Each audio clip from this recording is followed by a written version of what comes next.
À vie de 8 blessés, c'est-à-dire qu'ils étaient dans un état critique, et qu'on ne craignait pas pour leur vie. Et on peut peut-être l'écouter, le Dr Lynch.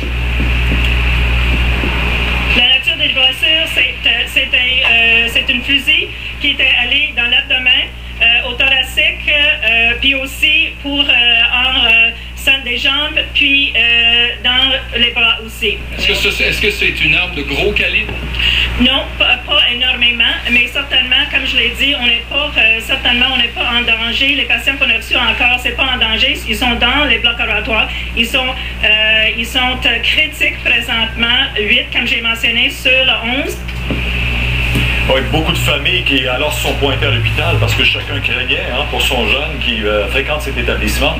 Absolument, il y a eu beaucoup de gens qui sont venus ici cet après-midi pour prendre des nouvelles des blessés de l'après-midi. Entre autres, en début d'après-midi, j'ai parlé avec la mère d'une des victimes qui se trouvait sur le perron du collège Dawson, l'endroit qu'on a désigné comme étant le fumoir. Elle a vu le tireur, elle pensait qu'il avait une arme, un jouet, et c'est à ce moment qu'il y a eu fusillade. La jeune femme qui a reçu une balle au bras, une balle à la fesse, elle a été transportée ici à l'hôpital, mais on ne craint pas pour sa vie. Et il y a également des membres de famille qui sont présentés ici et qui cherchaient des blessés. Je propose d'écouter l'attente d'une des victimes.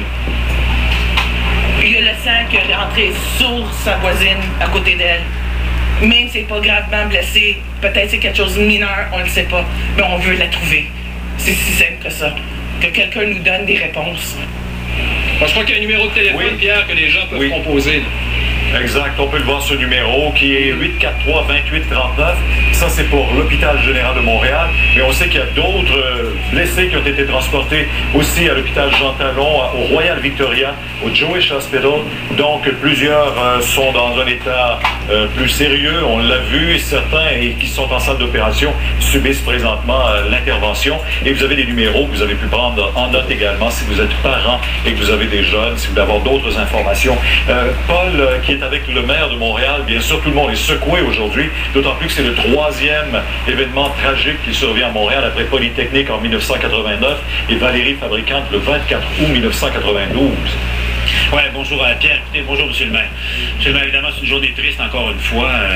Qu'est-ce qu'on peut dire dans ces occasions-là? La première chose à dire, c'est d'offrir nos sympathies puis notre compassion aux victimes, aux personnes là, qui ont été blessées, à leurs parents et à leurs proches qui vivent présentement là, des moments très troublants.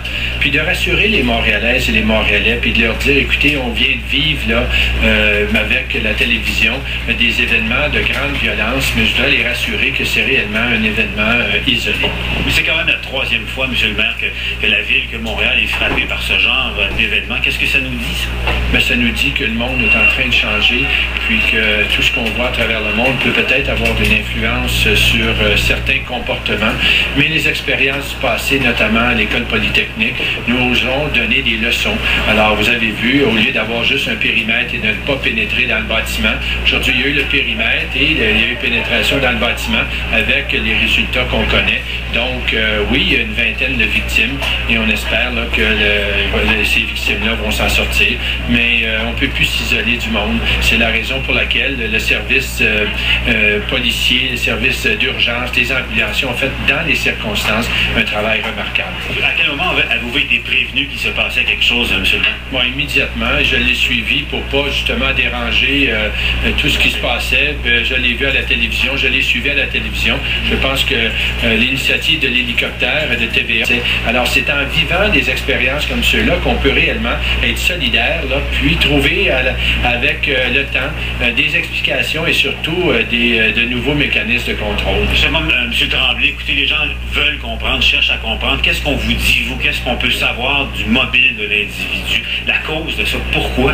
Il y a beaucoup de questions qui ne sont pas répondues. J'ai fait le point de presse, vous étiez là. Qu'est-ce qu'on vous dit à vous? Oui, on me le dit à moi, mais je ne suis pas en mesure de vous le dire aujourd'hui. Je pense qu'il y a des vérifications à faire qui sont très importantes. C'est la responsabilité du service de police et d'Yvan Delorme. Y a-t-il un mobile politique là-dedans? Un mobile racial, peut-être? Mais je viens de vous dire que je comprends que vous voulez avoir de l'information additionnelle, mais je ne peux pas vous la donner parce que la personne le suspect qu'il est décédé.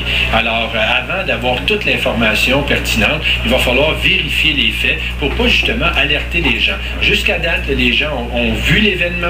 C'est un événement très violent, mais c'est un événement qui a été bien contrôlé. Montréal, c'est une ville qu'on veut de très sécuritaire et on va vous donner toute l'information lorsqu'on aura validé tous les faits. Merci, M. le maire. Parlant d'intervention, on a vu très rapidement bien oui, le maire qui nous dit qu'on connaît mobile, probablement on devra aller aux sources et aux informations et à l'enquête approfondie sur ces causes, mais on voit ces étudiants qui très rapidement se sont rapprochés les uns des autres, des parents qui sont allés retrouver également leurs jeunes qui étaient sur le campus. Là-bas, on dit 7500 étudiants, c'est du monde là-bas. Il y avait des parents inquiets, mais il y a eu un très bon accueil qui a été fait pour rejoindre et rassurer tous ces parents au cours de la journée. Je retiens une chose du maire tantôt aussi, où il nous dit que c'est un événement isolé. On veut bien comprendre, mais ces événements isolés sont de plus en plus nombreux. Et la presse canadienne qui faisait cet après-midi une liste exhaustive de toutes ces agressions survenues dans des collèges canadiens et américains depuis 1989, et la liste comporte 38 événements, de Polytechnique à aujourd'hui. Alors il y en a eu aujourd'hui, on se souvient de Columbine, on se souvient de Valérie Fabricante également, pour toutes sortes de raisons. Des jeunes qui prennent, ou des moins jeunes qui prennent des armes et s'en prennent à d'autres également dans des établissements, dans des collèges. Alors on devra décanter tout ça au cours des prochains jours, mais ce qui est rassurant à ce moment-ci, et on le rappelle, c'est que au sein même du collège Dawson, tous les lieux maintenant semblent avoir été fouillés. Il n'y a pas d'autres suspects. Tout le monde est en sécurité.